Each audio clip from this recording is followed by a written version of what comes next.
What's up, everybody? Do you hear that sound? That's the sound of the power being out. Okay, so the first step is to get your generator up and running. I'm using a Honda EU 2000. These things are pretty great.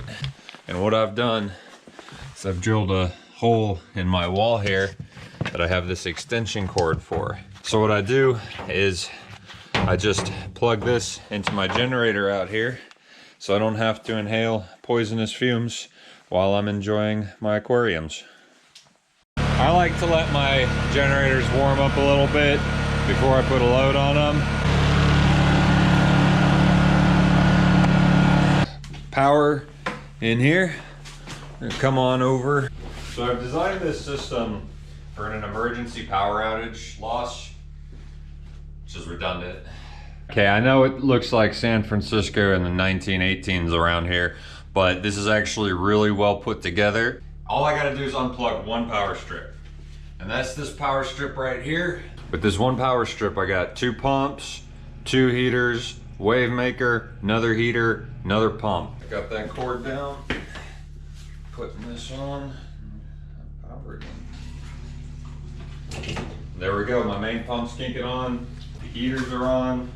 We don't need the lights for at least 24 hours. Hopefully this power outage won't last that long. If the power continues to be out for longer than that, what I have to do is go get another generator. When you got an electric stove and the power's out, this is how you cook breakfast.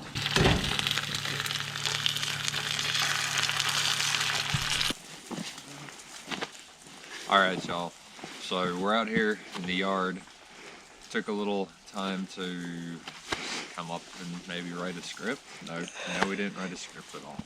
But as you can see, this is why we don't have any power right here. So we gotta kind of sink in for an extended duration of time without power.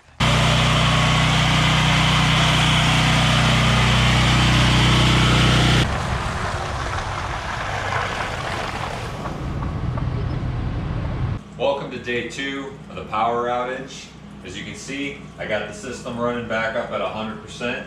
This is courtesy of the 9,000 peak watt generator I got running outside. So without running the lights, I'm able to get about 11 hours of runtime off of 1 tank of gas. That's pretty good. To avoid electrical hazards when you're running aquariums off of generators, you gotta do 2 things. The first is not to overload your generator. When we calculated the watts of this system, it came out to about 4,200. That's including a dehumidifier. That's way below the 7,250 running watt rating of the 9,000 out there. The second thing you gotta do is to not overload your individual power strips. The best way to determine if you got too much running on one strip is to go where that power strip meets your extension cord and grab it. If you can feel heat, you got too much running on that strip. Everything's looking good. All I gotta do is chill and wait for the power to come back on.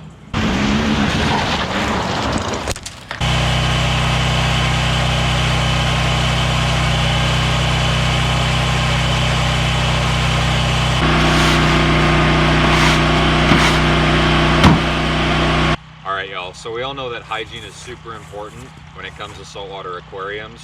No power means no shower. Thankfully, Mother Nature provides.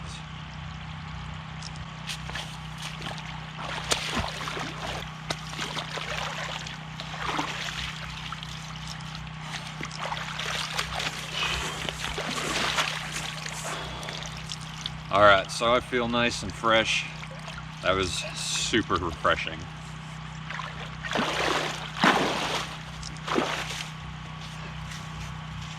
The recent storm has caused significant damage to our lines, poles, and facilities. Those customers located in more remote areas with significant damage should plan to remain without service through the upcoming weekend. Pacific Power appreciates your patience as we work to restore your service as quickly and as safely as possible. If I ever meet the jerk-off who's responsible for selling these without a breather, I want to figure out how to insert a catheter into him that flows just like this. Welcome to day 3, by the way. Which means we gotta change the oil in the generator here. Keep it running smooth. We don't want it breaking for any reason whatsoever. So the oil plug's right here next to the filler neck. Be careful not to lose the little washer. The 9,000 watt here uses 1.16 quarts. Hey guys, I got a great idea. Let's put an electrical cord right in front of where you need to fill up the oil. And manual says change it approximately every 20 to 30 hours, something like that. You don't need to. Line's still across the driveway, but we're all right. Just chilling. All right, y'all. It's approaching dinner time on the 3rd day without power here. I only got power in the fish building, don't got power to the stove or nothing like that, but that's okay, because crock pots are portable. And you know what? I'm gonna make a venison roast. Organic onions, homegrown potatoes. I don't peel potatoes, because I'm not a wuss. Organic, homegrown tomato sauce, seasoning, venison. Get a little garlic in there for that flavor.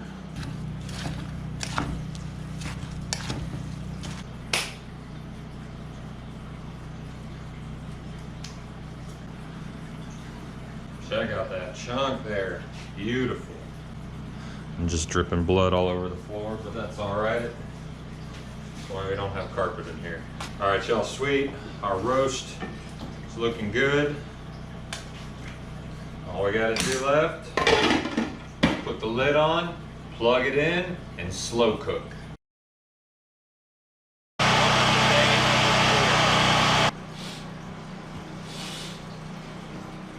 Four score times 0 plus 74 hours ago, we lost power. Power companies showed up. They're working on the main transmission line. Who knows? We might even have power this afternoon.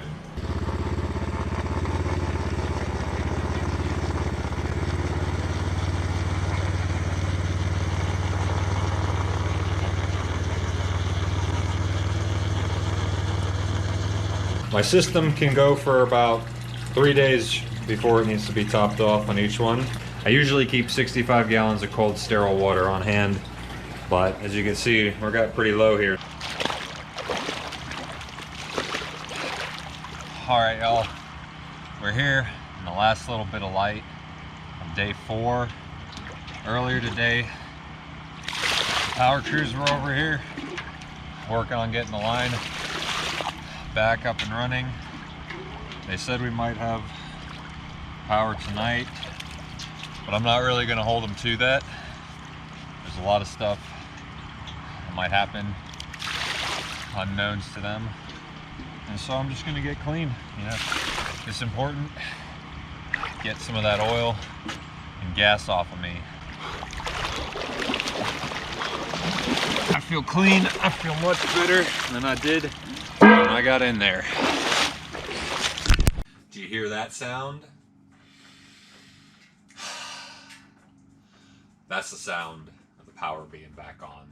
4,000 watts of beautiful heat. All right, y'all, so we got grid power back. That's awesome. This is the longest I've ever been without power. We have a grand total of 81 hours without grid power. The previous record being 3 days. In that time, didn't lose a single fish, didn't lose a single coral, didn't burn my house down, didn't blow up a generator. What we did do was have a good time learning about how precarious all of our situations are and how we constantly depend on dinosaurs to be able to continue our modern lives. Without their sacrifice eons ago, we would not have petroleum, and I would not have been able to keep my fish alive through the winter storm. I'm stoked. When I spit in the sink, I can wash it down now. What else am I stoked about? I'm stoked I don't have a tentacle monster of extension cords running through my wall anymore. I'd like to give a shout out to Librarian and Curls for feeding us dinner 2 nights. To all the power company employees who have been working really hard. We've been working overtime these last 4 days to restore power. To whoever invented the generator, the weather guy, Much love for the weather guy. People who buy extension cords and thus create the need for an extension cord creating market that allows me to purchase extension cords. My fish for being tough and durable. My corals for being awesome and durable. The guy who came up with shout outs. Power comes back on and I just lose my mind.